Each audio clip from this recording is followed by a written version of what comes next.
Bonjour à tous. Alors, le mois d'octobre, c'est un mois assez compliqué pour moi parce que, comme moi, j'ai perdu ma maman en octobre 2020 et du coup, le mois d'octobre est devenu un mois assez compliqué pour moi. Je n'arrive même pas, c'est un mois qui me met très en colère.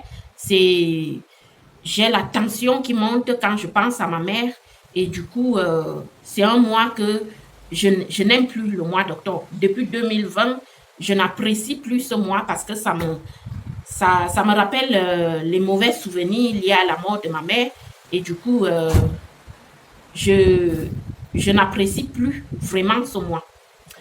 Alors, apparemment, il y a une jeune fille congolaise qui est portée disparue au, au Canada. J'espère qu'elle sera retrouvée si ce n'est pas encore fait. Et j'aimerais dire aux mamans africaines, surveillez vos enfants.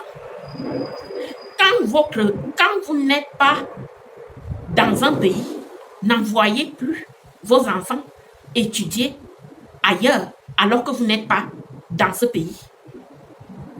N'envoyez pas vos enfants comme des bouquets de fleurs, comme des cadeaux, comme non, un enfant, quand il ou elle disparaît comme ça fait mal. Ça fait mal. Et on ne dort pas quand un enfant disparaît. On ne dort pas. Regardez, vous ne pouvez pas envoyer vos enfants étudier ailleurs alors que vous retrouvez dans un autre pays.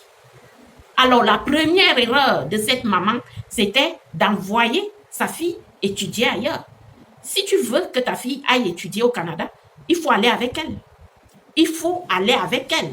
Comme ça, tu sais que en cas de truc comme ça, tu seras. Tu es là, tu seras proche d'elle. Un enfant, ce n'est pas un jouet. On n'envoie pas un enfant comme ça. Ce n'est pas un jouet. Il faut se rassurer que, et si vous n'êtes pas là, le père doit être là. Ou il doit y avoir un adulte avec elle. Vous envoyez des enfants en colocation avec les autres enfants, des gens que vous ne connaissez même pas, de parfaites inconnus. Et vous croyez que quand il y a un truc qui arrive comme ça, ces inconnus-là, ils vont faire quoi? Non. Un enfant, ce n'est pas un jouet. C'est vrai elle est déjà, elle avait déjà au moins 21 ans. Si au moins elle était mariée, on aurait pu arrêter son mari, on aurait pu attraper son mari.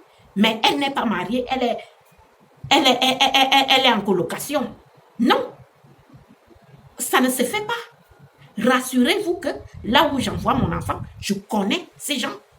Et je ne peux pas envoyer mon enfant, si j'envoie mon enfant loin de moi, je connais les gens avec qui elle cohabite. C'est pas possible.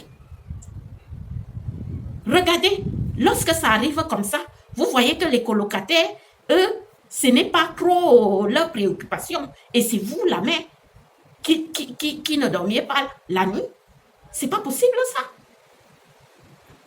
J'avais dit aux Africains ici que euh, vous ne faites pas la politique. La politique vous fera. Il n'y a pas 30 000, 40 000 solutions. Vous ne vous préoccupez pas de la politique. La politique détruira votre vie. Quand on parle d'immigration, on ne peut pas parler d'immigration des Africains en Occident sans parler de politique africaine. C'est impossible. Parce que pensez-vous que si cette mère avait des opportunités, il y avait des meilleures écoles au Congo, sa fille serait partie au Canada? Non. Donc, on revient à la politique. À chaque fois, on revient à la politique. Toute notre vie est régie dans la politique.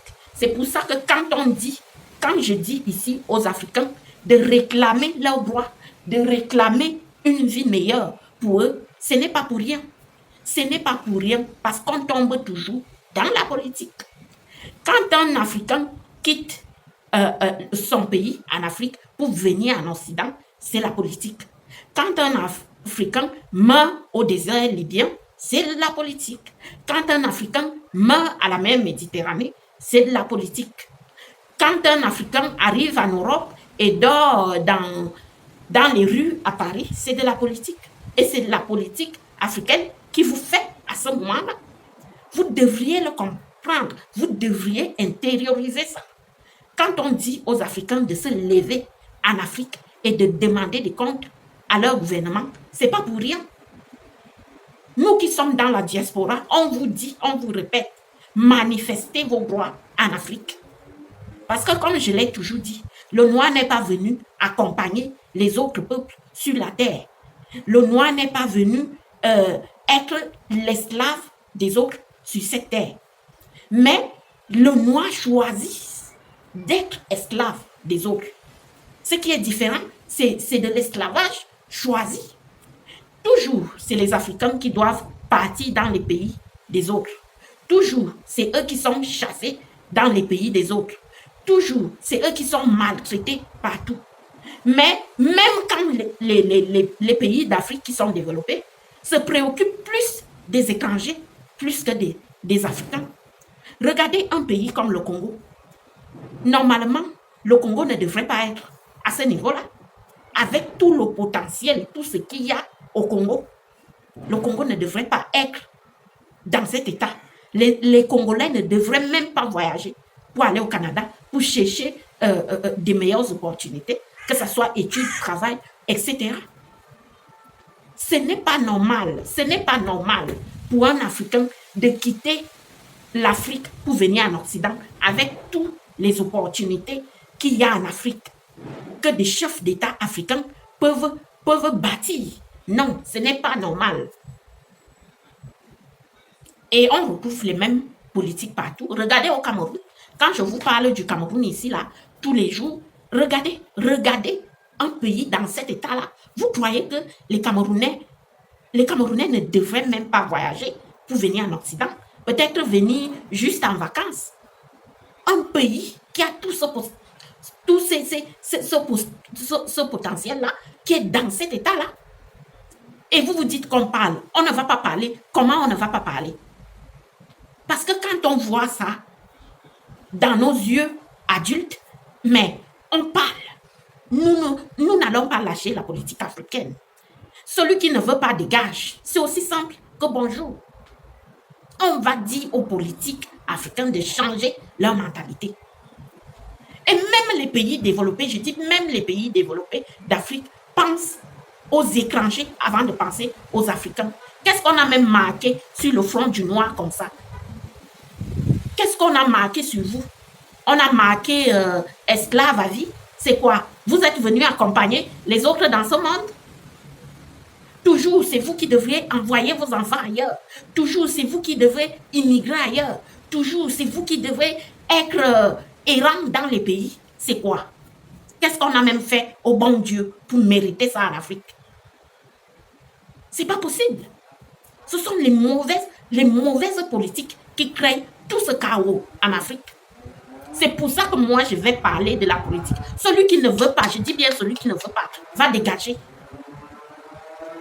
Parce que lorsque votre enfant est victime, quand votre enfant disparaît comme ça, elle est victime de son pays qui ne lui a pas donné des opportunités.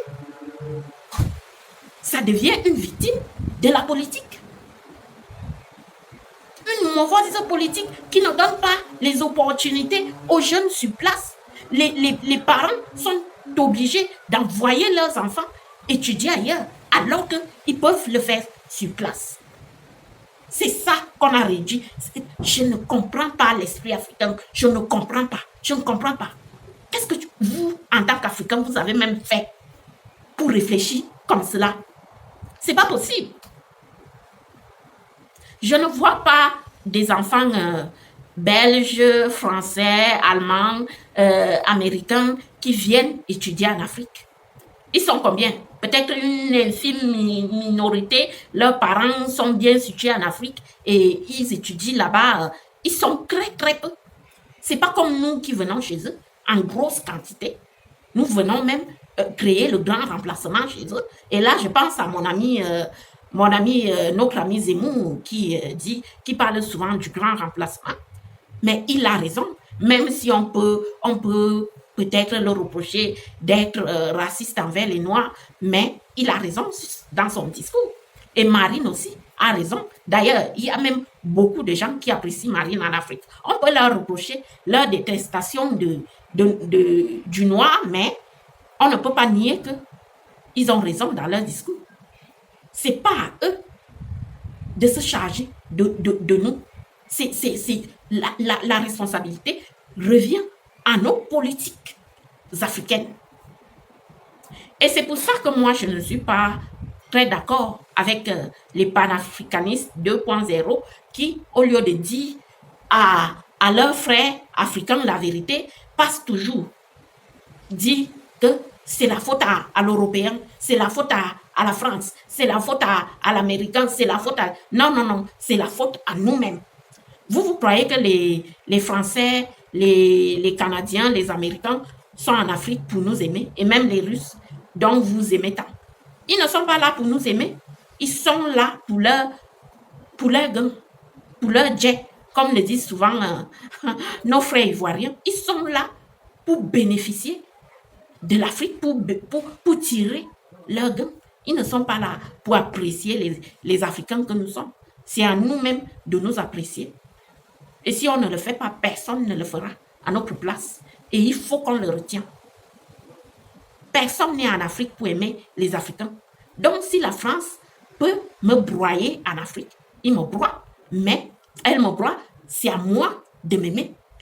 En tant qu'Africaine, c'est à moi de me préférer avant de préférer les autres.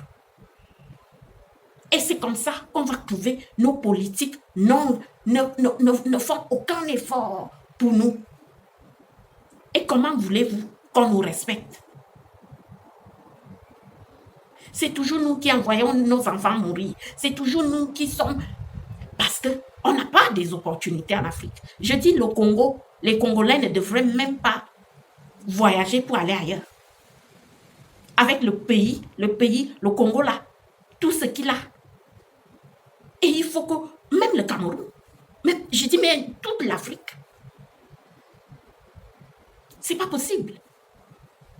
On va trouver ces politiques-là qui s'en foutent, qui ne font rien pour leur peuple. Et puis, les panafricanistes viendront me dire, c'est la faute à l'Européen, à l'Occident. Qu'est-ce qu'eux, ils font de leur côté pour défendre les leurs? À un moment donné, il faut arrêter de jeter la pierre sur les autres.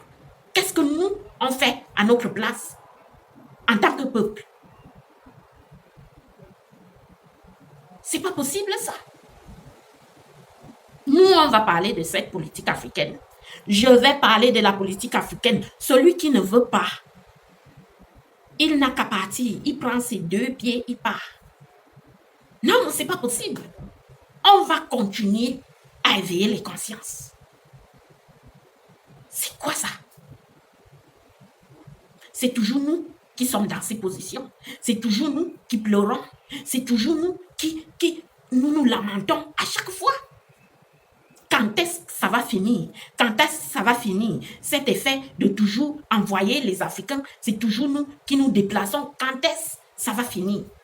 Vous dites que l'esclavage est terminé, mais non, vous êtes encore esclave. Lorsque vous envoyez vos enfants en Occident, c'est de l'esclavage, mais sous une autre forme. C'est pas possible ça. C'est toujours nous. Et quand tu parles à ces soi-disant Africains, ils viennent en commentaire t'insulter. Ils sont là, ils soutiennent fermement leur gouvernement qui leur mettent des bâtons dans les roues, qui leur empêchent d'évoluer sur place. C'est pas possible ça. Une jeune fille comme ça, une petite fille comme ça, devrait rester près de sa mère au Congo. Sa mère est obligée de l'envoyer pour des meilleures opportunités au Canada. Le Congo devrait même dépasser le Canada en termes de développement. Ça, c'est quoi ça? Qu'est-ce qu'on a même fait, nous, en tant que Noirs? Qu'est-ce qu'on a fait au bon Dieu pour mériter ça?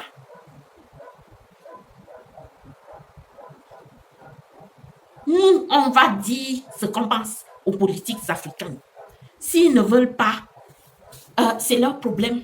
Parce que la politique, la majorité des Africains sont victimes de ces politiques-là. la majorité, nous faisons partie des victimes. Si on est obligé de quitter le Cameroun, venir en Occident, quitter le Congo, la Côte d'Ivoire, le Bénin, venir en Occident, c'est que nous sommes victimes. C'est que la politique nous a fait. Donc c'est à nous maintenant de réclamer aux politiques africaines de changer leur comportement. On ne dit pas, on ne demande pas aux politiques en Afrique de ne pas aimer l'Occident, de ne pas apprécier la France ou la Russie, etc. On demande de penser à nous, Africains, pour que nous aussi, on soit dans de meilleures conditions dans nos pays, pour qu'on n'ait pas toujours à nous déplacer pour aller dans d'autres pays. Regardez combien de Noirs meurent, par exemple, la Méditerranée. Vous savez combien de Noirs sont morts à la Méditerranée? Pourquoi vos panafricanistes 2.0 ne vous disent pas, ne vous parlent pas de ça? Pourquoi ils évitent toujours, lorsqu'il s'agit de pointer du doigt sur les principaux responsables de ce chaos? Pourquoi ils préfèrent toujours contourner? Ils préfèrent toujours pointer du doigt sur les étrangers au lieu de pointer du doigt sur leurs frères. Pourquoi? Les panafricanistes s'en foutent des Noirs qui meurent au désert libyen, des Noirs qui sont partout dans la misère. Non, ils ne s'adressent pas au gouvernement qui le mettent dans cette situation. Non, ils font plutôt, non, on évite de parler au gouvernement africain. On pointe du doigt, c'est la faute à la France, au Canada, à l'Amérique et tout cela. Non, parlez à vos gouvernements. Si vous êtes vraiment des vrais panafricanistes, parlez à vos gouvernements. Dites-leur de changer vos situations dans les pays. Ce n'est pas possible. Les autres ne sont pas là pour nous caresser dans le sens du poil. C'est à nous de nous aimer et de nous respecter. Et le respect, c'est comme la liberté. Le respect, là, c'est comme la liberté. Ça s'arrache. C'est pas possible, ça. Vous acceptez d'être des esclaves à vie des autres. Quel peuple sur la terre accepte cela? Venez me dire. Nous sommes les seuls peuples sur la terre qui acceptons cela, qui acceptons toujours la souffrance, toujours la misère. Et nous n'avons pas d'honneur, pas de dignité. Donc, les mamans africaines, s'il vous plaît, n'envoyez plus vos enfants étudier à l'étranger sans votre présence. Non. Si le père n'est pas là, la mère doit être là. Et lorsqu'il arrive quelque chose à votre enfant, ne vous adressez pas. C'est vous qui devriez prendre les devants pour appeler la police. Là, j'écoutais cette maman qui disait qu'elle a d'abord demandé à ses colocataires d'appeler la police. Non, c'est toi la mère. C'est toi, parce que les colocataires, eux, ils n'ont rien à faire. Donc, c'est à toi la mère de prendre les devants. J'espère que cette jeune femme sera retrouvée. Vraiment, c'est pas facile à voir. Mais vraiment, il faut tenir le coup.